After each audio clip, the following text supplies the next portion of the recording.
who are coming to teach there don't stay there. 3 teachers left the school because of this rope class. So the principal was very upset. What to do with this class?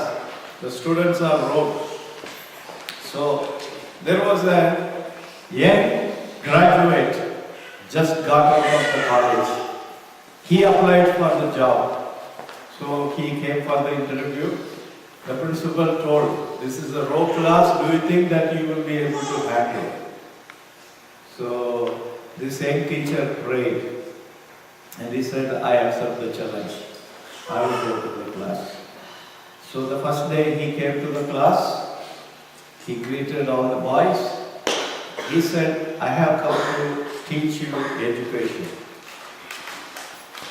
And there should be discipline in the class. And for discipline, I need your cooperation. So the big Joe from the backside, he said, I don't need your cooperation, I will teach you. So everybody shouted in the class. So the teacher said, I said, I need discipline in the class. For discipline, there should be rules and regulations. So I am not going to formulate the rules. You are going to formulate the rules. You tell me what rules you should have. So the boys got a little impressed. They said, well, there is no stealing in the class. So, number 1, there is no stealing in the class. Number 2, no one should come late for the class. Okay. They listed 10 rules.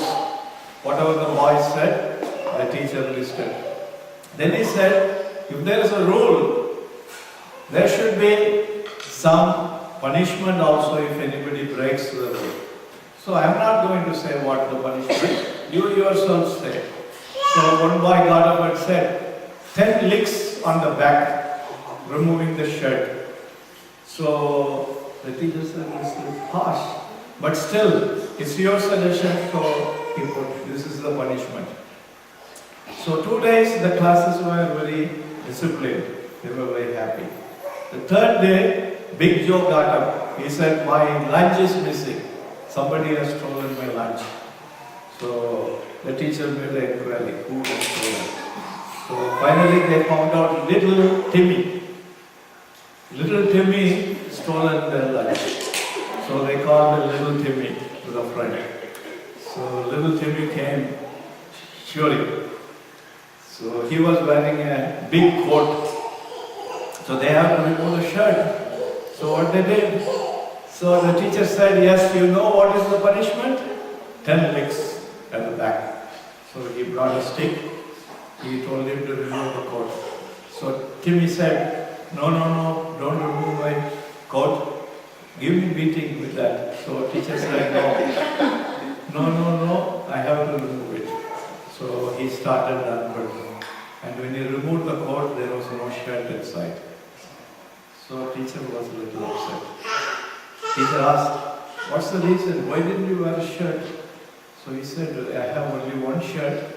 My mother was washing that, so it is drying. So I picked up my elder brother's coat and put it. And when he removed the coat, everyone seeing the body, all bones. And he said, we had nothing to eat in the morning, so I ate nothing. That's why I was stolen the lunch. So the teacher said, according to the rule, I have to give you 10 licks. So please bend down. So he bent down, he gave him 1 lick. So he fell down, crying. So suddenly the big Joe got up from there. He said, teacher, is there any rule that I cannot take that rest of the licks? So teacher said, no problem. So he came, he removed his shirt, Big Joe, he gave his back. So the teacher gave 9 licks. So everybody was having tears in their eyes in the class. And Timmy said, Joe, I will never forget what you have done for me all my life. That's how Jesus gave his life for us. You and I have life stolen did so many wrong things for which we should have got the punishment. But in our stead, Jesus came and gave his back. They beat him 39 strokes with the thorns in the book. He gave his life. You realize that? It is your sin. Jesus was hanging on the cross. It is my sin. He was taken to beatings. So there was a change in that class. The rope class became a gentle class. So we all become gentle now. Okay? And obedient. Okay, you can go for the class. Hallelujah. Praise the Lord. இந்த நாட்களில் உவமைகளை குறித்து நம்ம பார்த்து வருகிறோம். முதலாவது உவமை என்ன பார்த்தோம்? 2 கடன்காரர்கள். ஞாபகம் இருக்குதா? 2 கடன்காரர்கள். அடுத்தபடியாக பணக்கார முட்டாள். மூன்றாவதாக பார்த்தோம் கல்யாண விருந்துக்கு சென்ற எஜமான். 4வது பார்த்தோம் என்ன?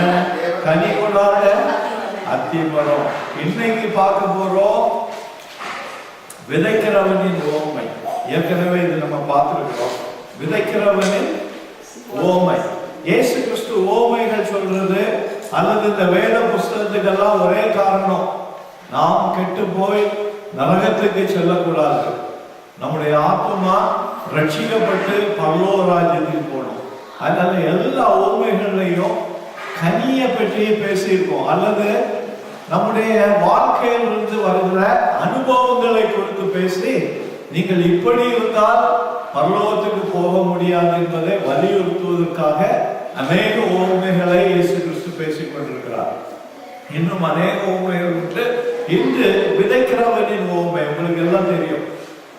விதைக்கிறவனுக்கு என்ன விதைத்தான்? விதையை விதைத்தான். விதை என்றது தேவனுடைய வசனம். ஹல்லேலூயா. விதை பணம் இல்லை. சில ஊழியக்காரங்க சொல்லுவாங்க பணத்தை விதைங்க உங்களுக்கு பணம் விளையும் சொல்லிட்டு. அப்படி சொல்லல, விதையை சொல்ல வைக்கிறது. ஸோ எல்லாரும் எழுப்பி நின்று இந்த ஓமையை வாசிக்கலாம். லூக் 8வது அதிகாரம். இது எல்லா காஸ்பல்லையும் இருக்குது. மத்தேயு, மார்க்கு, லூக் 3 காஸ்பல்லையும் இருக்குது. இதுக்கு முன்னால படித்தது ஒன்லே லூக்ல இருக்கு. இப்போ இது எல்லா காஸ்பல்லையும் நம்ம வாசிக்கலாம். லூக் 8வது அதிகாரம், லூக் சாப்டர் 8 4ல இருந்து 15 வரை வாசிக்கலாம். வசனம் 4ல இருந்து 15 வரை. ஹல்லேலூயா. எல்லாரும் சேர்ந்து வாசிக்கலாம். எல்லாரும் எடுத்த பிறகு லூக் 8வது அதிகாரம்.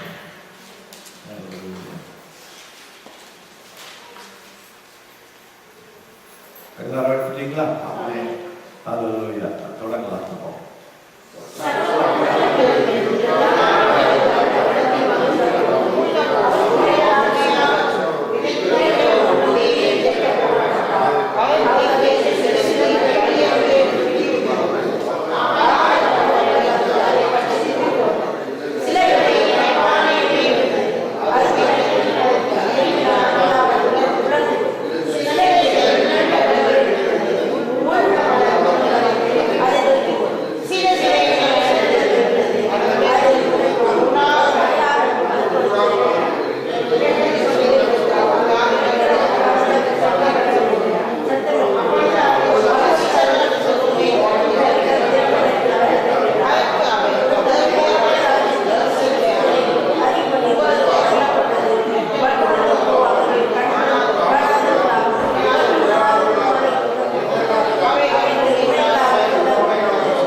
Hallelujah. Praise the Lord.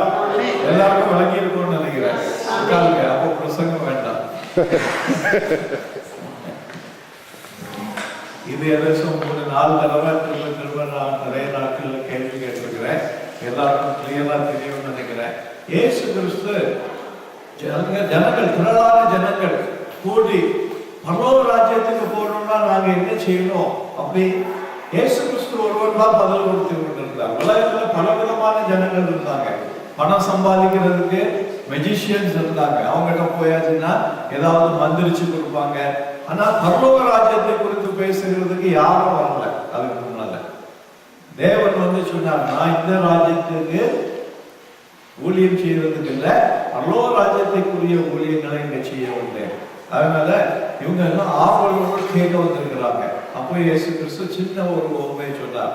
விதை விதைக்கிறவன் பொதுவா விதைக்கிறவன் வந்து வழியில விதைப்பானா, வழியில விதைக்க மாட்டான். வழியில அன்னைக்கு என்ன சொல்லப்பட்டிருக்கிறது,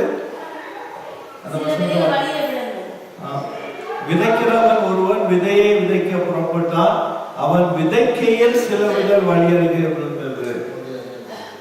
அப்ப அவன் விதைக்கும் பொழுதுதான் சிலது விழுது. இது எதை காட்டுகிறதுனா, ஊழியம் செய்ய அழைக்கப்பட்டவர்கள் உடைய வேலை என்னது, விதைக்கிறது. இதுல எந்த வசனம் நம்ம வாசித்தோம்? 11வது வசனம் என்னது, அந்த உண்மையின் கர்த்தானது விதை தேவனுடைய வசனம். விதைக்கிறவர்கள் நம்மளா இருக்கலாம், தேவன் ஆயத்தப்படுத்தின ஊழியக்காரர்களா இருக்கலாம், தேவதூதர்களா கூட இருக்கலாம். ஆனால் இப்பொழுது நடக்கக்கூடியது தேவன் ஆயத்தப்படுத்தின மனிதர்கள். இவங்க விதைக்க வேண்டியது முதலாவது ஆராய வேண்டியதில்லை. அது எங்க விழுந்தோ, கனி வர்றதோ வராததோ அதை பெற்றுக்கொண்ட மனிதனுடைய முடிவு. நீங்க அதை பற்றி கவலைப்பட வேண்டியதில்லை, நான் அதை பற்றி கவலைப்பட. பேச வேண்டியது என்ன, வசனம், உலக கதை இல்லை. அப்போ நமக்கு கொடுக்கப்பட்ட ஊழியம் தேவனுடைய வசனத்தை பேசணும், தேவனுடைய சுவிசேஷத்தை பேசணும். அது வழியில விழுந்தாலும் சரி, முள்ளுல விழுந்தாலும் சரி, கல்லுல விழுந்தாலும் சரி, அது கனி கொடுக்கிறதோ கொடுக்காததோ அதனுடைய நிலைமையை பொறுத்திருக்கிறது. அப்போ இங்க வந்து அவர் விதைக்க போகும்போது சில விதைகள் வழியிலே விழுந்தது. வழியில விழுந்த உடனே என்ன செய்தது, பறவைகள் பறந்து வந்து அதை சாப்பிட்டு, மீதி கிடக்கிறத நடந்து போகிறவர்களுடைய பாதங்கள் பட்டு அது அசுகி போயிருக்கும். அப்போ இங்க என்ன சொல்லப்பட்டிருக்கிறது, பிசாசு வந்து வசனங்களை கேட்கும் பொழுது கேட்கிறவர்கள் ஆயத்தம் இல்லாததுனால வசனத்தை போட்ட உடனே பிசாசு வந்து எடுத்துட்டு போயிடுது. அதனாலதான் அந்நிய நுகத்தோடு நீங்க சம்பந்தம் கொள்ளாதுன்னு சொல்றது. உங்களுடைய வாழ்க்கையில தேவனோடு வளரணும்னா பிசாசனுடைய ஆலோசனைகளை கேட்டு நடந்து கொண்டிருக்கிறவர்களோடு ஃபெலோஷிப் வச்சிருந்தீங்கன்னா அது வந்து உங்களுக்கு கிடந்த விதைகளை எடுத்துட்டு போயிடும். விதை என்ன செய்து உங்களை இந்த லோகத்துக்கு ஆயத்தப்படுத்தல, பரலோகத்துக்கு ஆயத்தப்படுத்துது. பிசாசு வந்து என்ன சொல்லுவான், ஐயே நீ முட்டாளா இருக்கிறீங்க, இந்த உபதேசங்கள் எல்லாம் கேட்டுட்டு இந்த உலகத்துல இருக்க முடியுமா, பொய் சொல்லக்கூடாதுன்னு சொல்றாங்க, பொய் சொல்லாம இந்த உலகத்துல வாழ முடியுமா, கள்ளக்கணக்கு எழுதக்கூடாதுன்னு சொல்றாங்க. ஓ, கள்ளக்கணக்கு எழுதாம நம்ம இந்த உலகத்துல எப்படி பணம் சம்பாதிக்கிறது?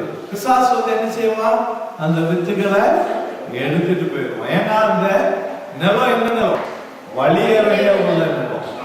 அங்கு தேவனை குறித்த எந்த ஆலோசனைக்கும் இடம் கிடையாது. அவர்களோடு நம்ம சம்பந்தம் வச்சோம்னா என்ன ஆயிரும், விதைகள் வந்து வளர்றதுக்கு உதவி செய்ய மாட்டோம். இந்த நிலம் என்னது, நம்முடைய இருதயம். இந்த இருதயம் பண்படுத்தப்பட வேண்டியதுக்கு யாரு அதுக்கு உதவி செய்யணும், இயேசு கிறிஸ்து உதவி செய்யணும், பரிசுத்த ஆவியானவரும் உதவி செய்வார். பரிசுத்த ஆவியானவருடைய வேலையே தான் இயேசு கிறிஸ்துவை பற்றி ஏற்றுக்கொள்வதற்காக அவர் நிலங்களை ஆயத்தப்படுத்துவார். அதனால அதை குறித்து நாம் அதிக கவனம் கொள்ளாதபடி விதைகளை விதைக்கிறதுக்கு ஆயத்தம் உள்ளவர்களா இருக்கணும். சில நேரங்கள்ல நம்ம வந்து ட்ரிக்ஸ் பண்ணதுக்கு யோசிக்கிறோம், எப்படியாவது ஏமாத்தி கொண்டு வந்துடலாம், கூகுளி போட்டு கொண்டு வந்துடலாம் அப்படின்னு சொல்லி. இதெல்லாம் வந்து பிசாசுக்கு முன்னால வேலை செய்யாது. அவன் வந்து உங்களை கூகுளி போட்டுருவான். நீங்க எப்படி போகணும்னா இயேசு கிறிஸ்துவுடைய வல்லமையில போகணும். In the name of Jesus I come to you enemy. பிசாசுகள் என்ன சொல்லணும்? இயேசு கிறிஸ்துவின் ரத்தத்தினாலே மீட்கப்பட்ட நான் உன்கிட்ட வரேன். இயேசு கிறிஸ்துவின் நாமத்தினால உன்னை நான் துரத்துகிறேன். Submit to God and resist the devil, he will flee. அப்போ கர்த்தருக்குள்ள நம்ம ஸ்ட்ராங்கா இருந்தோம்னா ஒரு வசனம் சொல்றதுக்கு முன்னால் அவன் ஓடி போயிடுவான். அதனால இங்க விதைக்கிறதுக்கு நம்ம புறப்படும் பொழுது நம்ம பேக்ல என்ன இருக்கணும்? விதை இருக்கணும். பைபிளை வந்து திறக்க வேண்டிய அவசியம் இல்லை. ஒருவேளை பைபிள் கையில் இல்லைன்னா கூட பரவாயில்ல, உங்களுடைய இருதயத்தில் என்ன இருக்கணும்? வசனம் இருக்கணும். வசனம் வழியா வரணும். பேக் காலியா கிடந்ததுன்னா என்ன செய்யும்? காலியா இருந்ததுன்னா உலகம் மூல வேலை செய்யும். உலகத்தில் உள்ள கதைகள் எல்லாம் சொல்லுவீங்க, அங்க ஒன்றும் வேலை நடக்காது. அதனால இங்க நம்ம பார்க்கிறோம், உடனே பிசாசு வந்து அந்த வசனத்தை எடுத்து அப்படிதான் பைபிள் சொல்லுது. வாசிங்க 12வது வசனத்தை வாசிங்க. வழியருகே விதைக்கப்பட்டவர்கள் வசனத்தை கேட்கிறவர்களாய் இருக்கிறார்கள். அவர்கள் விசுவாசித்து ரட்சிக்கப்படாதபடிக்கு பிசாசானவன் வந்து வசனத்தை அவர்கள் இருதயத்திலிருந்து எடுத்து போடுகிறான். பிசாசானவன் வந்து எடுத்து போடுகிறான். அப்போ பிசாசு சுத்தியிலே தெரியுதான் ஒருவரை ரட்சிக்கப்படக்கூடாதபடி இதை தடுத்து நிறுத்துறது. இப்போ போராட்டம் வந்து என்னன்னா, தேவன் உண்மையும் உத்தமமும் உள்ளவர்களை ஆயத்தப்படுத்தி கொண்டிருக்கிறார். பிசாசுக்கு வேலை அந்த உண்மையும் உத்தமத்தை கெடுக்கணும். ஆத்மாக்கள் நரகத்துக்கு போறது அவனுக்கு சந்தோஷம். ஏன்னா அவன் ஒத்தையில போக விரும்பல, ஒரு கூட்டத்தை கூட்டிட்டு போறதுக்காக ஆயத்தப்படுத்திட்டு இருக்கிறான். அதனால ரட்சிப்புக்குள்ள வராதபடி எப்படியாவது தடுத்து நிறுத்துறதுக்கு அவன் அவனுடைய கிரியைகளை செய்கிறான். ஏதோ சில விதைகள் கற்பாறையின் மேல விழுந்தது பார்க்கலாம். கற்பாறைன்னு சொல்லியாச்சுன்னா அங்க வேர் போறதுக்கு இடம் கிடையாது. கற்பாறையில வேர் போறதுக்கு இடம் கிடையாது. அது போட்ட உடனே மேல கொஞ்சம் அப்படியே டஸ்ட் இருக்கும், கொஞ்சம் எர்த்து இருக்கும், அதுல உடனே வளர்ந்துடும். நீங்க பாறைகள், அதாவது மலர்காடுகள்ல போனீங்கன்னா பார்க்கலாம், பாறைகளுக்கு மேல சின்ன சின்ன செடிகள் முளைச்சு நிற்கும். ஆனா அது ஆழமாகவும் போக முடியாது. நல்ல வெயில் வந்துட்டுன்னா காஞ்சி போயிடும். அதே போல இது கேட்ட உடனே ரொம்ப சந்தோஷம். சர்ச்சில் வந்து இருந்து வசனத்தை கேட்கும் பொழுது ஏன்னா ஆறுதலா இருக்கும், ரொம்ப சந்தோஷம். வெளியே போயிட்டு ஒரு துக்கம் வந்துட்டுனா போதும், ஒரு சோதனை வந்துட்டுனா போதும், உடனே எல்லாம் கடிச்சு போயிடும். அது எப்படி வளர்ந்தது எங்க போச்சுன்னு தெரியாது. இது அடுத்த கேட்டகரி. நிறைய பேர் இந்த கேட்டகரியில் இருக்கலாம். ஆனால் தேவன் அந்த நிலத்தை மாற்றும் போது, நிலம் மாறும் பொழுது விதை கிரியை செய்ய ஆரம்பிக்கும். அதனால நீங்க கரிஞ்சு போச்சேன்னு கவலைப்படலாம். தேவனுடைய விதை தாராளமா இருக்குது, நமக்கு நிரம்பி கொடுக்கப்பட்டிருக்கிறது. அபண்டன்ஸ், அதுல குறவே வராது விதைக்கு. அதனால ஒரு காப்பத்தை கரைச்சு போச்சுன்னு நம்ம வந்து வேதனைப்பட வேண்டாம். விதை போட்டுக்கிட்டு இருக்கிறது நம்முடைய கடமை. பரிசுத்த ஆவியானவர் அங்க கிரியை செய்து கொண்டே இருப்பார். அந்த நிலத்தை அவர் மாற்றிக்கொண்டே இருப்பார். இது வந்து கற்பாறையில விழுந்த விதையின் நிலைமை. சில நேரம் விசுவாசி கூட இப்படி வளரலாம். மூன்றாவது கற்பாறையை பற்றி நம்ம 13வது வசனத்துல வாசிங்க. 13. கற்பாறையின் மேல் விதைக்கப்பட்டவர்கள் கேட்கும் போது சந்தோஷத்துடனே வசனத்தை ஏற்றுக்கொள்ள வேர்கொள்ளாதபடியினாலே கொஞ்ச காலம் மாத்திரம் விசுவாசித்து சோதனை காலத்தில் பின்வாங்கி போகிறார். சோதனை காலத்தில், அப்ப சோதனை காலத்துல நம்ம நிக்கலன்னா அதுக்கு அர்த்தம் என்ன? வசனம் என்ன எங்க விழுது? கற்பாறையின் மேல. இந்த இருதயம் வந்து என்ன சரியா பழுதாகல, சரியா செம்மையாக்கப்படல. சோதனை காலத்துல நிக்காதவன் பலன் இல்லாதவன் என்று நம்ம நீதிமொழிகள்ல சொல்லப்பட்டிருக்கிறது. சோதனை காலம் வரும் பொழுதுதான் நம்ம விசுவாசிகளா இல்லையா என்று வெளிப்படுகிறது. அப்படிதானே? விண்டர் வராத வரைக்கும் குளிர நம்ம தாங்குவோமா மாட்டோம்னா தெரியாது, ஸ்ட்ராங்கா தெரியும். குளிர் வந்த உடனே என்ன நடக்குது? காலையில நீங்க எல்லாருக்கும் லேசா ஆட்டி இருக்கும் இல்லையா? காத்து குளிர ஆரம்பிச்சு. அதே போல சோதனை வரும் பொழுதுதான் ஒரு விசுவாசியை எப்படிப்பட்டவன் என்று வெளிப்படுகிறார். விசுவாசத்துல நிற்கிறானா அல்லது மேற்போக்கான விசுவாசத்தை கண்டிருக்கிறான்னு சொல்லி இங்க சொல்லப்பட்டிருக்கிறது. அங்கு வேர் போகாததுனாலே சோதனை வந்த உடனே விழுந்து போனது. அந்த செடி பலன் கொடுக்கல. பலன் கொடுக்காத செடியினால எந்த பிரயோஜனமும் கிடையாது. அது சுட்டரிக்கப்பட்டு அக்கினியிலே போடப்படும் என்று வேதம் சொல்லுகிறது. மூன்றாவது, சிலவதை முள்ளுள்ள இடங்களிலே விழுந்தது. இது அதாவது மனுஷனுடைய சொந்த ஆவி, பிசாசு இல்ல. முதல் நிலத்துல எடுத்துட்டு போனது பிசாசு. இந்த மூணாவது நிலத்துல வர்றது நம்முடைய ஆவி, மனிதனுடைய ஆவி. இந்த மனிதனுடைய ஆவியும் பரிசுத்த ஆவிக்கு கீழ்ப்படியலைன்னா இந்த பலவீனம் உங்களுக்குள்ள இருக்கும், எனக்குள்ள இருக்கும். மனுஷ ஆவி, இது பிசாசனுடைய ஆவி இல்லை. மனுஷனுடைய ஆவி என்னது? வாசிங்க 14ஆம் வசனம். 14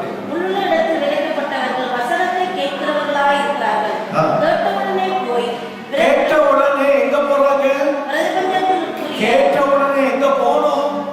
தேவனுடைய ஆலயத்துக்கு போனோம், தேவனுடைய மீட்டிங் போனோம், தேவனுடைய பிள்ளைகளோடு சஞ்சரிக்கணும். ஆனா இவங்க எங்க போறாங்க? வசனத்தை கேட்டுட்டு பிரபஞ்சத்துக்குரிய சிற்றின்பம் ஒரு எனிமி. Don't neglect that. இன்னும் ரட்சிக்கப்பட்ட போற சிற்றின்பங்களை வச்சுக்கிட்டு இருந்தீங்கன்னா உங்களுக்கு ஞாபகம் இருக்கும். நான் உங்களுக்கு பாஸ்டரா வந்த உடனே ஒரு நாள் என்ன நீங்க பார்க்க கூட்டிட்டு போனீங்க, ஞாபகம் இருக்கா? யோசிச்சு பாருங்க. பார்க்க போன உடனே ஒரு சிஸ்டர் என்ன எடுத்தாங்க? சீட்டு பார்க்க எடுத்தாங்க. ஞாபகம் இருக்குதோ இன்னும் தெரியாது. உடனே நான் சொன்னேன், அந்த சீட்டு பார்க்கிட்ட உள்ள போடுங்க, ஒருவேளை கடினமா இருந்திருக்கும். இதெல்லாம் சிற்றின்பங்கள். ஐயா நாங்க சும்மா தானே விளையாடுறோம், பைசா வச்சு விளையாடுறோம். சிற்றின்பங்கள் உங்களை பெரிய நலவுக்கு கொண்டு போயிடும். அது சின்னதாக தான் தெரியும். சும்மா நேரம் போகலைன்னா பைபிள் எடுத்து வாசிங்க. எனக்கு சிற்றின்பம் உங்களுக்கு வேணும். இங்க அதான் சொல்லப்பட்டிருக்கிறது. என்னது? பிரபஞ்சத்துக்குரிய கவலைகள். பிரபஞ்சம்னா உலகத்துக்குரிய கவலைகள். உலகத்துக்குள்ள கவலைகள் எங்க போவோம்னு வசனம் சொல்லி இருக்குது. நரகத்துக்கு இல்லை, அக்கினிக்கு கொண்டு போவோம், மரணத்துக்கு கொண்டு போவோம். ஆனா தேவனுடைய கவலையோ உங்களை ரட்சித்துக் கொள்ள கொண்டு போவோம். அப்ப கவலை வரும் பொழுது அது தேவனுடைய கவலையா மாற்றணும். ஐயோ எப்படியாவது நான் தேவனோடு இருக்கணுமே அப்படின்னு கவலை வரணும். உலகத்துடைய கவலை இது இல்லையே அது இல்லையேன்னு சொல்லிட்டு கவலைப்பட்டு மரணம் தான் வரும். ஏன்னா தேவன் ஒரு வாக்குத்தத்தம் கொடுத்திருக்கிறார். நீ என்னையும் என் நீதியையும் தேடுவாயானால் மற்றவைகள் உனக்கு கொடுக்கப்படும். இது தேவனுடைய கட்டளை.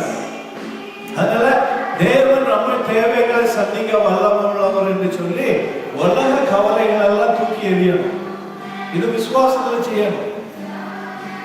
எரிஞ்சுக்கிட்டு ஒரு கண்ணை போட்டு பார்க்க கூடாது, ரெண்டு கண்ணையும் திறந்து ஆண்டவரே ஜெபம் பண்ணணும். அதாவது தேவன் கூரையை பிச்சுட்டு கொடுப்பாரு. உலகத்துல ஒரு பழமொழி இருக்கு, கொடுக்கணும்னா கூரையை பிச்சுட்டு கொடுப்பாரு சொல்லிட்டு. அது ஓரளவுக்கு உண்மை. தேவனுக்கு எந்த வழிமுறைகள், உலக வழிமுறைகள்லாம் தேவையில்லை. அவர் எப்படியே கொடுக்க முடியும் நமக்கு. அவர் யார் மூலமாட்டும் கொடுக்க முடியும். ஆனால் தேவனை விசுவாசிக்கும் பொழுது, தேவனை விசுவாசிக்கிறவங்க தேவனுடைய பாரம் கொண்டவர்களா இருப்பாங்க. உலக பாரம். அதனாலதான் பிரபஞ்சத்தின் பாரம். இது மனுஷனுடைய ஆவி. அந்த ஆவியில இதை நீங்க சரி பண்ண முடியும். பிசாசு செய்யறது இல்லை, நீங்க நான் செய்யறது. நான் பிரபஞ்சத்தின் ஆவியும். அடுத்தது என்னது? ஐஸ்வர்யம். ஐஸ்வர்யம்னா பணம் வந்த உடனே கைகால் ஆட சிலருக்கு என்ன செய்ய தெரியாது.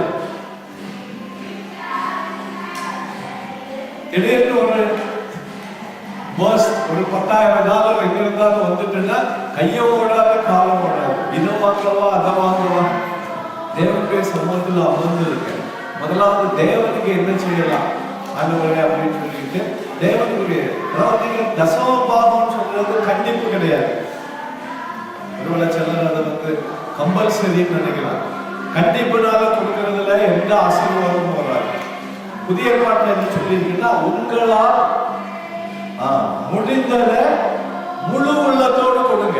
நீங்க நிர்ணயிக்கிறத, you make a decision because you know what is coming and how much going out. எல்லாம் வச்சுக்கிட்டு உங்க மனசுல நீங்க நிர்ணயிக்கல, சந்தோஷமா கொடுங்க. அப்போ தேவன் வந்து உங்களை விஸ்தாரமாக்குவார். விஸ்தாரமாக்கும் போது கொடுக்கிறத கூட்டிட்டு இருக்கணும். This is a very simple principle. There is no conditional law in the Bible. In the sense, நம்ம கிவிங்ல நம்ம கொடுக்கறத சந்தோஷமா கொடுக்கறது தான் ஆண்டவர் கொடுக்குறாரு. நான் கதை சொல்லியிருக்கிறேன். நான் ஸ்வீட் பிள்ளைகளுக்கு வாங்கிட்டு வந்தேன்னா, அல்ல நீங்க உங்க பிள்ளைகளுக்கு வாங்கிட்டு வந்தீங்கன்னா, அதுல இருந்து கொஞ்சம் எடுத்து உங்க ஜேசன் நம்ம வாயில கொடுத்தாருன்னா நமக்கு சந்தோஷமா இருக்கு இல்லையா? அவனா வாங்கிட்டு வந்தா இல்ல, நீங்க தான் வாங்கிட்டு வந்தீங்க. பட் அதுல இருந்து எடுத்து உங்க வாயில பிள்ளை கொடுத்தா அதே தான் தேவனுடைய பிரின்சிபல். அவருடைய பலத்தினாலதான் நமக்கு சம்பாதம் வருது. அதுல இருந்து சந்தோஷமா கொஞ்சம் போடும் பொழுது தேவன் நல்ல பிரியப்படுறவராக இருக்கிறார். அதே சமயத்துல குடு குடு குடு அப்படின்னு சொல்லிட்டு ஒருவேளை பெரிய ஒரு போர்ஷனை கொடுத்தா கூட அதனால பிளஸிங் கிடையாது. So give. பைபிள் என்ன சொல்லுதுன்னா, there is blessing in giving, not in receiving. பெற்றுக்கொள்வதனால ஆசீர்வாதம் இல்ல, கொடுக்கிறதுனால ஆசீர்வாதம். நீங்க தண்ணி ஊத்துனீங்கன்னா உங்களுக்கும் தண்ணி ஊற்றப்படும். ப்ராவர்ப்ல சொல்லப்பட்டிருக்கிறது. நீங்க தண்ணி ஊத்தினாதான் உங்களுக்கு ஊற்றப்படும். அதாவது ஒரு பிரின்சிபல். யாராவது கிணறு தோண்டும் போது பாக்குறீங்களா, பைப் அடிப்பாங்க. பைப் அடிச்சா தண்ணி வராது. முதலாக இங்க இருந்து ஊத்துவாங்க. ஏன்னா அங்க இருக்க தண்ணி கூட இங்க இருந்து போய் தண்ணி கனெக்ஷன் கிடைச்ச உடனே அந்த அதுக்கப்புறம் திரும்ப தண்ணி ஊற்ற வேண்டியது இல்லை. முதலாவது இங்க இருந்து கொஞ்சம் ஊத்துவாங்க அந்த பிரஷரை இது பண்றதுக்கு. So when you put something, it's not that there is no water. Ground full of water da. That little water will pull that water from there. That's a principle. அது எப்படின்னா மனதுல நிறைவோடு ஆண்டவரே இவ்வளவுதான் இருக்குது. அந்த ஒரு காய் இருந்தவாங்க சொன்னா என்கிட்ட இருந்ததெல்லாம் நான் போட்டுட்டேன் ஆண்டவரே. அது உண்மையா இருக்கணும். வீட்டுல நல்ல அல்மாரில் பூட்டி வச்சுக்கிட்டு இவ்வளவுதான் இருந்துன்னு சொன்னீங்கன்னா ஆண்டவரே சரி. அப்படி பர்னபாஸ் அனனியா சபையிலாவுடைய கதை தான். எல்லாம் போட்டி வச்சுக்கிட்டு இவ்வளவுதான் வைக்கும் அப்படின்னு வந்துருக்காங்க. அப்படி இல்லை. உண்மையிலேயே தேவன் நமக்கு கொடுத்ததுல இருந்து சந்தோஷமா ஒரு காரியத்தை செய்வது. அதுக்கு பிறகு நல்ல நிலத்துல விழுந்தவத 15வது வசனம் வச்சுங்க. நல்ல நிலத்தில் விதைக்கப்பட்டவர்கள் வசனத்தை கேட்டு அதை உண்மையும் நன்மையுமான இருதயத்திலே காத்து. எங்க காத்து கொண்டாங்க? இருதயத்திலே. அது எப்படிப்பட்ட இருதயம்? உண்மையும் நன்மையுமான இருதயம். இதுதான் ஆண்டவர் எதிர்பார்க்கிறார். நம்முடைய இருதயம் எப்படி இருக்கணும்? முதலாவது உண்மையோடு இருக்கணும், நன்மையா இருக்கணும். நன்மையை எதிர்பார்க்க பொறுமை அடுத்தாப்புல பொறுமையுடனே கொடுக்கிறார்கள். பொறுமை இல்லைன்னா தேவனுடைய சமூகத்துல நம்ம நிற்க முடியாது. அதனால இதை குறித்து நம்ம கனி கொடாததுக்கு காரணம் என்ன? சில வசனங்களை நம்ம தியானிக்கிறோம். கனி கொடாத காரணம் நம்பர் 1, indifference hearers. மாறுபாடான கேட்குதல். அதாவது காதுள்ளவர்கள் கேட்கப்படுங்க அப்படின்னு நாங்க சொல்லியிருக்கோம். இன்டிஃபரன்ஸ் ஹியரிங், மாறுபாடான கேள்விகள். முதலாவது ஆவியிலே நிர்விசாரம் அல்லது சுகஜீவியம். நம்பர் 1 இன்டிஃபரன்ஸ் ஹியரிங் சொல்லியாச்சுன்னா ஆவியிலே நிர்விசாரம் கேர்லெஸ்னஸ் அல்லது சுகஜீவியம், கம்ஃபர்டா. அதாவது இருக்கிறத நான் விட மாட்டேன் அப்படின்னு பிடிச்சு வச்சுக்கிறது. கடைசியில் இருக்கிறதோட எல்லாம் அடிச்சுட்டு போயிடும். காலரோட வீடுகள் எல்லாம் அடிச்சுட்டு போயிட்டு, கார்கள் எல்லாம் அடிச்சுட்டு போயிட்டு. அவங்க நெவர் ட்ரம்ட். ஏன்னா அந்த இடங்கள்ல தண்ணி எத்தனையோ வருஷமா வந்திருக்காது. முன்னால ரிவர் ஓவர்ஃப்ளோ பண்ணும்போது அதோட எல்லாம் போயிருக்குது. பட் மெனி இயர்ஸ் இவங்க எல்லாம் மறந்துகிட்டு அந்த இடங்கள்ல எல்லாம் வீடு கட்டி வச்சிருந்தாங்க. எல்லாம் மாறிட்டு போயிட்டு. ஸோ நமக்கு கொடுக்கப்பட்டத ரொம்ப ஹார்டா பற்றி கொண்டு இருக்கக்கூடாது. கொஞ்சம் ஃபிளெக்சிபிளா இருக்கணும். வாசிங்க. ஹல்லேலூயா, ஸ்தோத்திரம். ஏசாயா 32:9.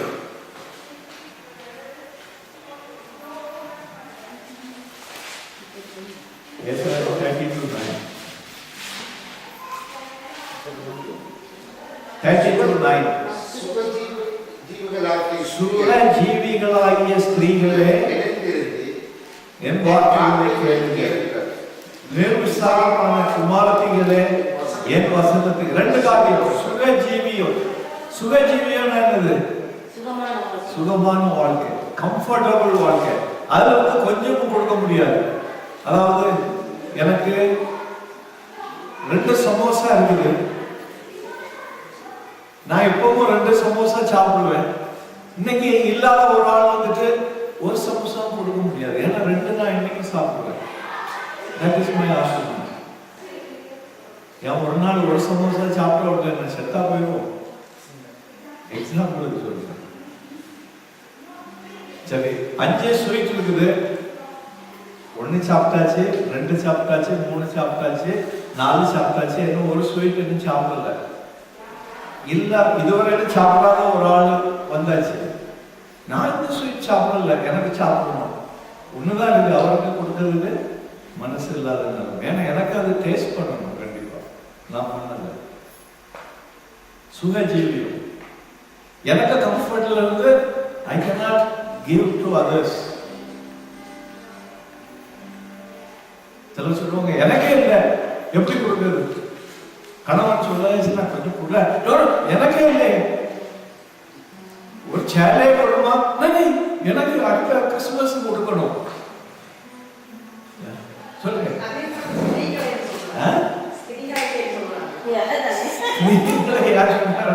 தெரியல. வசனம் என்ன? ஒரு வசனம் வாசிங்க. மத்தேயு 22. ஆம்பளைகள் சொல்லுங்க இல்லையா? அதாவது ஸ்திரீகள் தான் பைபிள்ல வந்து தேவனுடைய ஸ்தானம் வந்து பைபிள்லயும் மேலதான் குறிக்குது. ஆனா he is not in sexual difference. அவர் வந்து சர்வ வியாபி. ஆனா வந்து பைபிள்ல வந்து சொல்லும் பொழுது அவள்னு இருக்காது. சோ நீங்க வந்து அதை கன்ஃபியூஸ் பண்ணலாம். ஸ்திரீகள் சொல்லும் பொழுது மனவாட்டிகளை தான் அவர் ஆயத்தப்படுத்தி கொண்டிருக்கிறார். ஆம்பளைகள் இருந்தாலும் சரி, பொம்பளைகள் இருந்தாலும் சரி, சபைன்னு சொல்லும் பொழுது மணவாளன் சொல்லல, மணவாட்டி. அவர் தான் மணவாளன். அதனால ஸ்திரீகள் என்று சொல்லப்படுறது. இதுல வந்து ஆம்பளைகள் பொம்பளைகள் அப்படி அந்த நோக்கத்தில் சொல்லப்படுது. ஓகே, அதாவது ஒரு டிரான்ஸ்லேஷன் இந்த மாதிரி ஆட்களை சந்தோஷப்படுத்துறதுக்காக 2-3 டிரான்ஸ்லேட்டர்ஸ் வந்து தேவனை வந்து அவர் என்று சொல்லாதபடி அதை காமன் நவுன்ல போடணும்னு சொல்லிட்டு பண்ணியிருக்காங்க. But don't go for that. அது வந்து it will bring a confusion. இங்கே ப்ராப்ளத்துல தானே தொடங்குது. நான் பெரியவனா, நீ பெரியவனா, பொம்பளையான்னு சொல்லி இருக்குது. இது பெண்கள்னு இல்லை, யாரு நிர்விசாரமா, யாரு சுயஜீவியத்தை விரும்புகிறாங்களோ அவங்க எல்லாம், ஆண் பெண் எல்லாரும் சேர்ந்து. ஸோ பெண்களுக்குன்னு அப்படி இருக்கக்கூடாது. Because Bible talks about spiritual things. உலகத்தில் உள்ள சபையை ஆண்டவர் வந்து அவள் தான் வச்சிருக்கிறார். ஏன்னா அவர் மனவாளனா வரப்போகிறார். இங்க வந்து நிர்விசாரமான குமாரத்திகளே என் வசனத்துக்கு செவி கொடுங்கள். நிர்விசாரமான குமாரத்திகள்னா ஃபூலிஷ் வெர்ஜின். அவங்க என்ன செய்தாங்க? விளக்கு வச்சிருந்தாங்க, எண்ணெய் இல்லாம இருந்தாங்க. எண்ணெய் இல்லாத ஆம்பளையும் சரி பொம்பளையும் சரி அன்னைக்கு. பெண்கள் என்று அங்க குறிக்கிறது இல்லை. இயேசு கிறிஸ்து மணவாளன் வரப்போகிறார். அதனால மணவாட்டிகளை கொண்டு சொன்னார். அடுத்தபடியாக மத்தேயு 22:5 எடுத்து வாசிங்க. அதை அசைக்க பண்ணி ஒருவன் தன் வயலுக்கு ஒருவன் தன் இங்க வந்து இயேசு கிறிஸ்து உலகத்துல உதாரணமா சொல்லுகிறார். அழைக்கப்பட்டவர்கள் எங்க போனாங்க? ஒருவன் வயலுக்கு போனா, ஒருவன் வியாபாரத்துக்கு போனா. தேவனுடைய ஆலயத்துக்கு போவோம் வாருங்கள் என்று சொன்னோம்னா ஒருத்தன் சொன்னா இல்ல, எனக்கு இன்னைக்கு வயல்ல கொஞ்சம் வேலை இருக்குது, எனக்கு வர முடியாது. என்ன ஒருத்தன் சொன்னா எனக்கு வியாபாரத்துக்கு போகணும், எனக்கு டைம் இல்லை. சோ அழைக்கப்பட்டவர்கள தெரிந்து கொள்ளப்பட்டவர்களாய் மாறல இருக்கு. அழைக்கப்பட்ட ஸ்தானத்துல இருக்கிறாங்க. இயேசு அழைத்தார்னு சொல்லிட்டு அது போதும்னு இருந்தோம்னா நம்ம இழந்து போயிடுவோம். அழைக்கப்பட்ட ஸ்தானத்துல இருந்து தெரிந்து கொள்ளப்பட்ட ஸ்தானத்துக்கு நம்ம மூவ் பண்ணணும். ஆனா இவங்க வரலன்னு ஆண்டவர் சொல்லுகிறார். இவங்களை நான் அழைச்சேன், எல்லாரையும் அழைச்சேன், ஒரு பாகுபாடு இல்லாம எல்லாரையும் அழைச்சேன். ஆனா சிலர் வந்து நான் சொன்னதுக்கு கீழ்ப்படித்து தெரிந்து கொள்ளப்பட்டவர்களா வந்துட்டாங்க. சிலர் வந்து அகங்காரிகளா இருந்தாங்க. இங்க அதான் சொல்லப்பட்டிருக்கிறது, நிர்விசாரமான குமார்த்திகளை நீங்க அகங்காரிகளா இல்லாதபடி தேவனுக்காக உங்களை தாழ்த்துகிறவர்களா, கீழ்படுத்துகிறவர்களாய், உங்களை ஒப்பு கொடுக்கிறவர்களாய் இருக்கணும். தேவன் என்ன பச்சைவாதம் இல்லாதவர். அவர் வந்து இவங்க பெருசு அவங்க பெருசுன்னு யாரும் நினைக்கிறது இல்லை. ஏன்னா எல்லாருமே அவர் தான் உண்டாக்கி இருக்கிறார். உலகத்துல வந்து பலவிதமான ஸ்டாண்டர்ட் இருக்குது, பெரியவங்க சின்னவங்க சொல்லி. தேவனுடைய சமூகத்தில் அப்படி இல்லை. ஏன்னா எல்லாரையும் அவர் உருவாக்கினார். ஒவ்வொருத்தருக்கும் ஒவ்வொரு ஸ்தானத்தை கொடுத்திருக்கிறார். ஒரு இடத்துல சொல்லி இருக்கிறார், நீ ஒருவனை முட்டாள் என்று சொன்னால் தேவனுடைய நியாயத்திற்கு உண்மையிலே வரும். இயேசு கிறிஸ்து சொன்னார். நம்ம முட்டாள்னு சொல்றோமா? சில பிள்ளைகளே சொல்றோம் இல்லையா? நம்ம பைபிள்ல சொல்லப்பட்டிருக்கு. எதுக்காக சொல்லியிருக்காங்கன்னா, பிள்ளைகளையோ அல்லது உலகத்தில் உள்ளவர்களையோ நீங்களோ நானும் உருவாக்கல, தேவன் உருவாக்கினார். தேவன் உருவாக்கினவன முட்டாள் என்று சொல்வதற்கு உனக்கு அதிகாரமே கிடையாது. ஒருவேளை அப்படி முட்டாள் போல் தெரிஞ்சாலும் ஒரு வசனம் சொல்றது, தேவன் முட்டாளானவைகளை தெரிந்து கொண்டார், ஞானவான்களை பைத்தியமாக்குவதற்காக சொல்லப்பட்டிருக்கிறது. சோ கர்த்தருடைய கையில எல்லாரும் ஒண்ணுதான். இதை வந்து தெரியணும். பைபிள்ல வந்து there is no difference.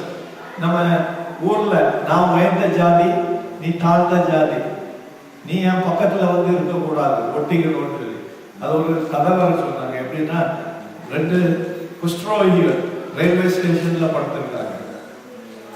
குளிர் நேரம். ஸோ ஒருத்தன் படுத்திருக்கான், அடுத்தவங்க வந்து கிட்ட குளிருக்கு நெருங்கி போட்டு ஒன்னா சொல்றேன், நீ அசுத்தம், தள்ளி போனா பிராமணன், 2 பேருக்கும் குஷ்டம்.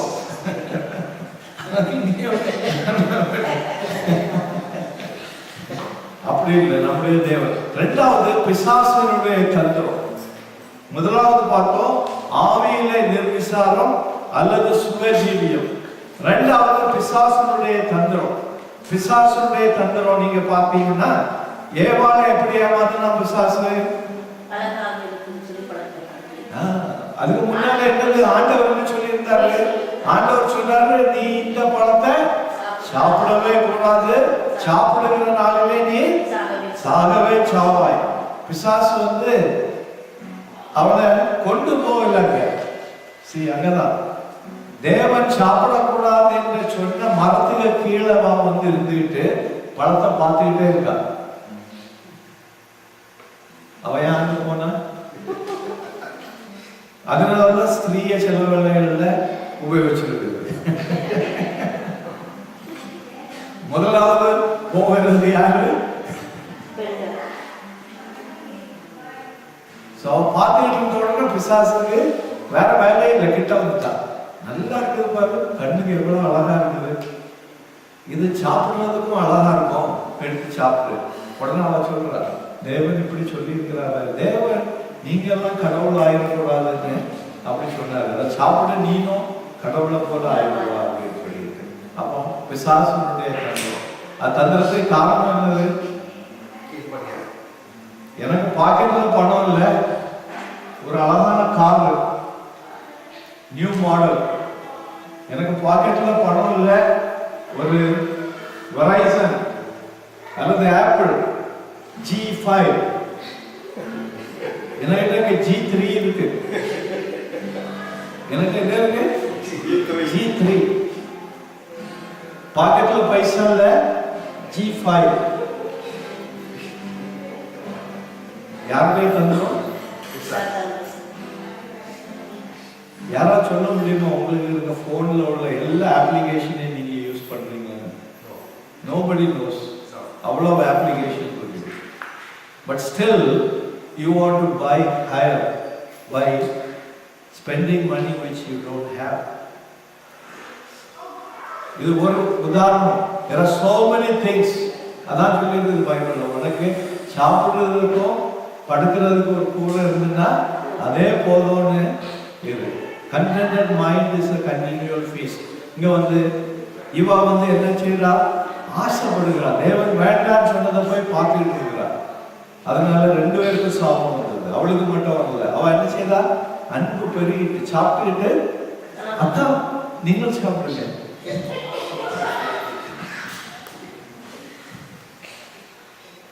அவரும் அவனுக்கு ஐயோ என் அன்பு மனைவி கொண்டு வந்துட்டாரு, அவருக்கு தானே அவன்கிட்ட ஆண்டவர் பேசினாரு, சொல்லி இருக்கணும் அவன் அடி தூரம் போட்டு அவரும் வாங்கி சாப்பிட்டுட்டு கடைசியில் 2 பேரும் இப்ப நம்ம எல்லாரும் அவசரம். அடுத்தபடியா யோசுவாவை பற்றி சொல்லப்பட்டிருக்கிறது. சகரியா 3வது அதிகாரம் 1வது வசனம்.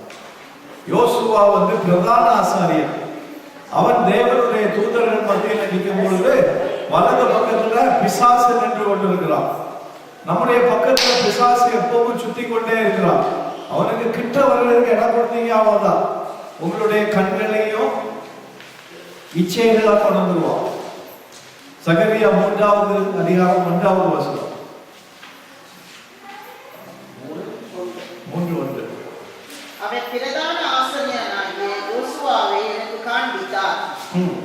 அவன் கர்த்தருடைய தூதனுக்கு முன்பாக நின்றான். சாத்தான் அவனுக்கு விரோதம் செய்ய அவன் வலது பக்கத்திலே நின்றான். வலது பக்கத்திலே நின்றான். தேவனுடைய பிரதான ஆசாரியர். தேவன் காட்டி கொடுக்கிறார் கண்களை திறந்து, யார் பக்கத்துல நீங்க பாரு.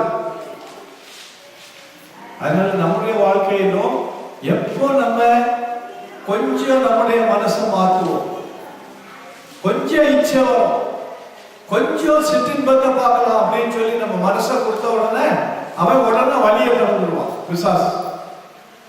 சிற்றின்பம் வரணுமா உடனே 2 காலம் வரும். நம்ம போவோம் நம்ம போவோம். அவங்க சொல்லிட்டாங்க போறேன், நானும் போறேன். அது எதனால? ஏற்கனவே இங்க வந்து இருதயம் செய்திருக்கு, திறந்து இருக்குது. அது மூடி இருந்துன்னா அவங்க போவோன்னு சொன்னா இல்லம்மா நான் வரல, நீங்க போயிட்டு வாங்க அப்படின்னு சொல்லுவோம். இங்க திறந்து இருக்கிறதுனால உடனே எப்போட ஆப்பர்ச்சுனிட்டி வரும். அப்ப கர்த்தர் தான் வழி திறந்துட்டாரு. யாருக்கு தான் அவ்வளவு தூக்கத்துல பிசாசு நின்றான்னு ஆண்டவர் காட்டி கொடுக்கிறார். பிரதான ஆசாரியனுடைய நிலைமை அப்படிதான் இருக்குது. நம்ம மனுஷரா இருக்கிறது வரை we have to fight. மனுஷ ஆவி ஆவியானவரோட சேர்ந்தனா தான் நமக்கு வெற்றி. மனுஷ ஆவி பிசாசனுடைய ஆவியோட சேர்ந்தனா தோல்வி, will be defeated. அடுத்தபடியா யோபுனுடைய வாழ்க்கையில பாருங்க. யோபுனுடைய வாழ்க்கையில வாசிங்க. யோபு 1:9 11 வாசிங்க.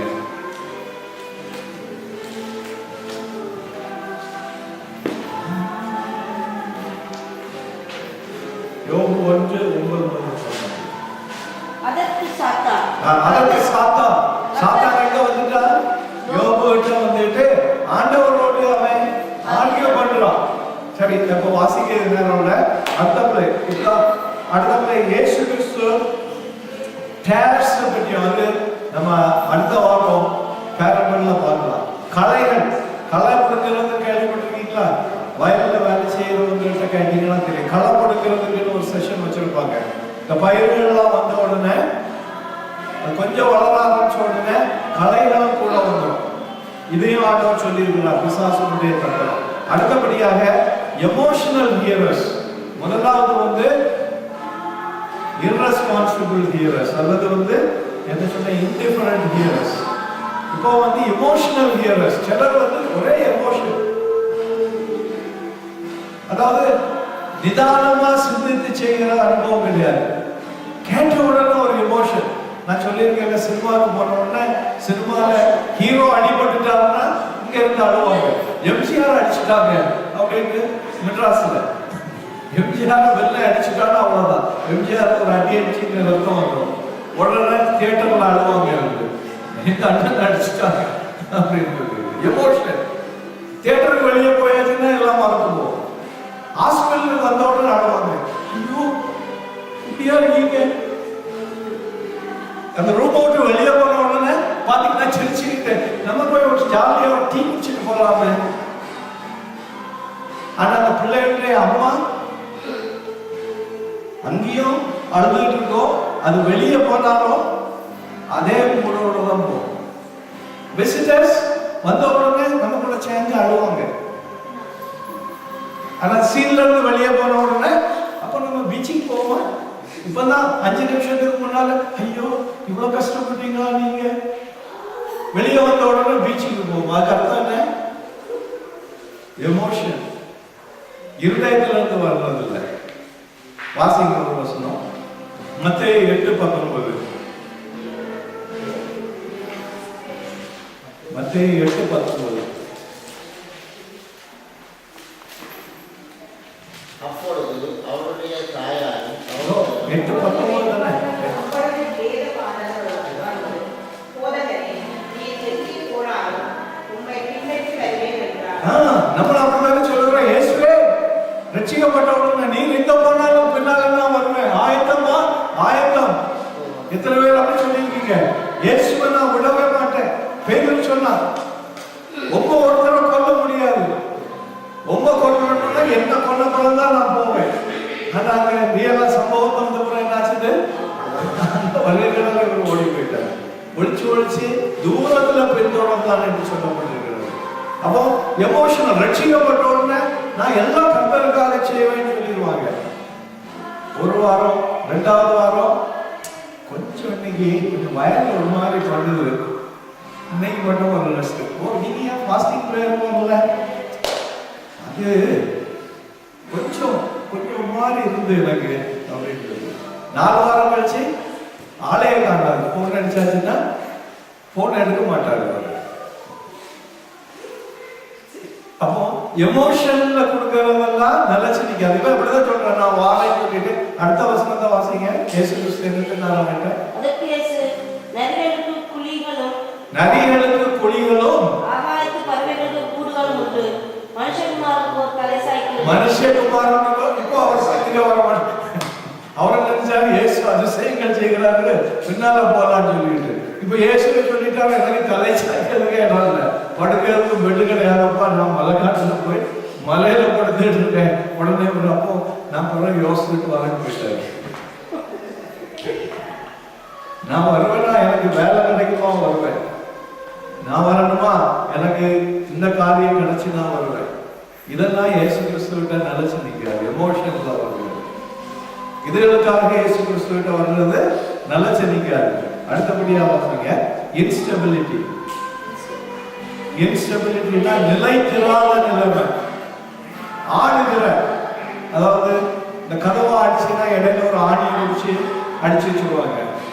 அது 2 நாள் இருக்கும். அந்த ஆணி கொஞ்சம் கொஞ்சமா ஆட ஆரம்பிச்சோம்னா திரும்ப ஆடும். அதில் சில அல்மார் உண்டு, இந்த ஸ்லைடிங் டோர். அப்படி அடிச்சிங்கன்னா அப்படி போயிடும், அந்த போகும் திரும்ப அதற்கு அப்படி இப்படி ஆடி. இதெல்லாம் இன்ஸ்டேபிள். இதோ வந்து வேதம் சொல்லுகிறது, தேவன்கிட்ட இது அப்படி பார்த்துருக்கீங்களா? எங்க வீட்டில் ஒரு அனுமானம் உண்டு. அந்த டோரை கொஞ்சம் டோர் வந்து இது ஸ்லாப் பண்ணிட்டோம்னா அந்த இதுல இருந்து வெளியே வந்துடும், அப்படி கொடுத்துருவோம். அதை தூக்கி எடுத்து உள்ள தள்ளணும்.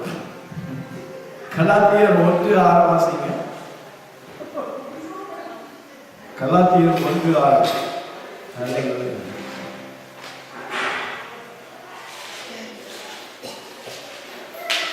இதெல்லாம் கனி கூடாத நிலைமைக்கு காரணம். உங்களை கிறிஸ்துவின் கிருபையினாலே அழைத்தவரை நீங்கள் இவ்வளவு சீக்கிரமாய் விட்டு வேறொரு சுவிசேஷத்திற்கு திரும்புவதை பற்றி நான் ஆச்சரியப்படுகிறேன். கிருபையினாலே உங்களை ரட்சித்தவரை விட்டுட்டு ஒரு ஊழியக்காரர் வந்து சொன்னாரு, நீங்க இங்க வாங்க, உங்களுக்கு என்ன இல்லைனாலும் நீங்க கேளுங்க, அவர் தருவாரு. உடனே இதை விட்டுட்டு அங்க அவரு நல்ல அதிசயங்கள்லாம் செய்யறாரு. வேலை இல்லாதவங்களுக்கு வேலை கொடுக்குறாரு.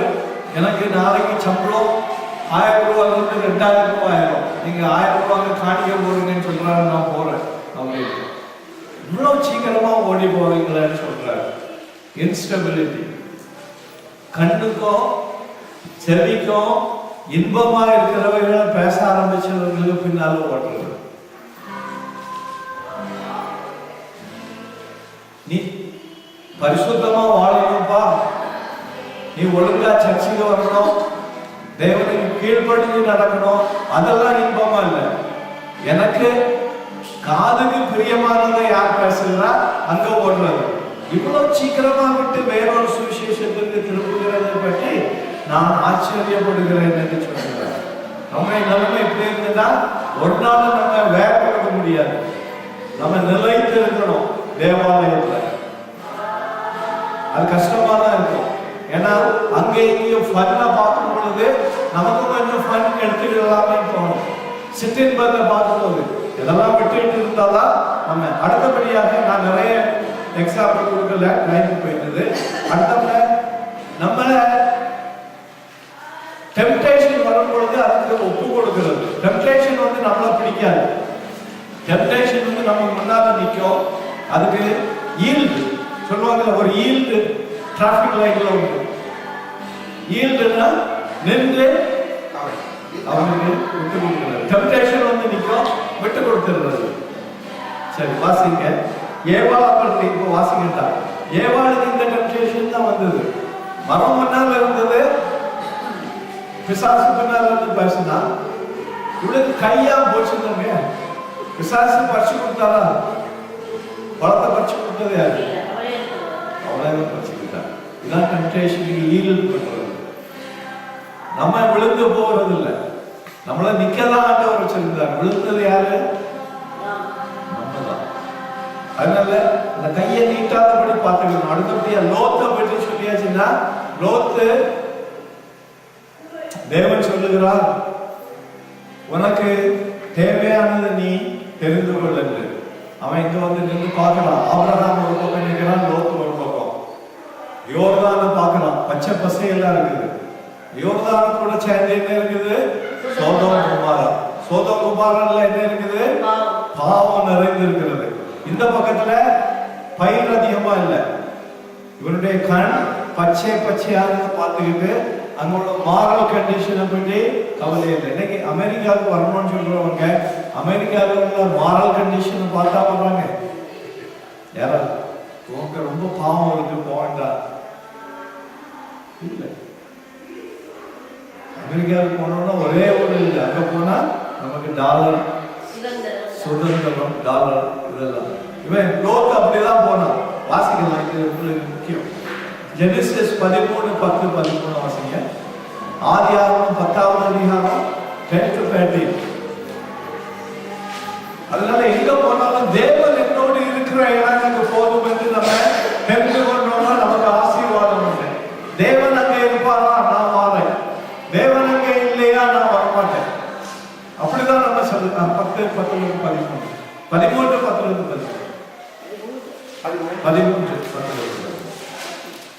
Genesis 13:10. அப்பொழுது லோத்து தன் கண்களை ஏறெடுத்து பார்த்து யோர்தான் நதிக்கு அருகே சமபூமி முழுவதும் நீர்வளம் பெருந்திருந்த தாயிற்ற கண்டான். கர்த்தர் சோதோமையும் குமாராவையும் அழிக்கும் முன்னே சோவாவுக்கும் போம் வழிபட்டும் அது கர்த்தருடைய தேசத்தைப் போலவும் எகிப்து தேசத்தைப் போலவும் இருந்தது. அப்பொழுது லோத்து யோர்தானுக்கு அருகான சமபூமி முழுவதையும் தெரிந்து கொண்டு கிழக்கே பிரயாணப்பட்டு போனான்.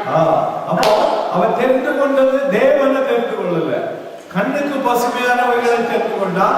ஆனா அதுக்குள்ள இருந்த பாவத்தை அவன் இம்பார்ட்டன்ஸ் கொடுக்கல. அதனால என்னாச்சு? தேவன் அதை அழித்த பொழுது அவருடைய மனைவி உப்பு தோழாக பண்ணான்னு பார்க்கிறோம். ஈசாவுடைய வாழ்க்கையில இப்போ சீக்கிரமா சொல்லிட்டு போறேன்.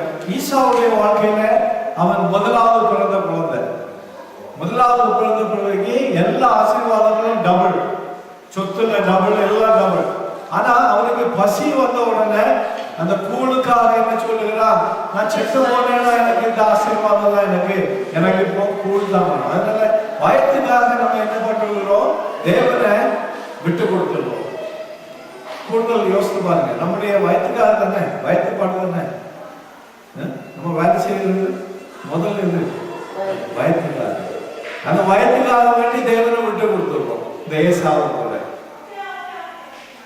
அதனாலதான் தேவனோடு நம்ம சேர்ந்து நடக்க முடியல. எதுக்காக நம்ம பாடுபடுகிறோம்? முதல் வயத்துக்காக. அதுக்கு பிறகு பல அங்கேயும் வந்து சேர்ந்துக்கிறோம். சரி, அடுத்தபடியாக பேக் ஸ்லைடிங். இதுல வந்து ஆகான் சாலமோன் அவங்களும் வந்து சரி, சாலமோனை பற்றி ஒரு வாசகம். சாலமோன் 1 ராஜாக்கள் 11:1-4 வரை வாசிங்க. அவன் பெண்களினால live for women,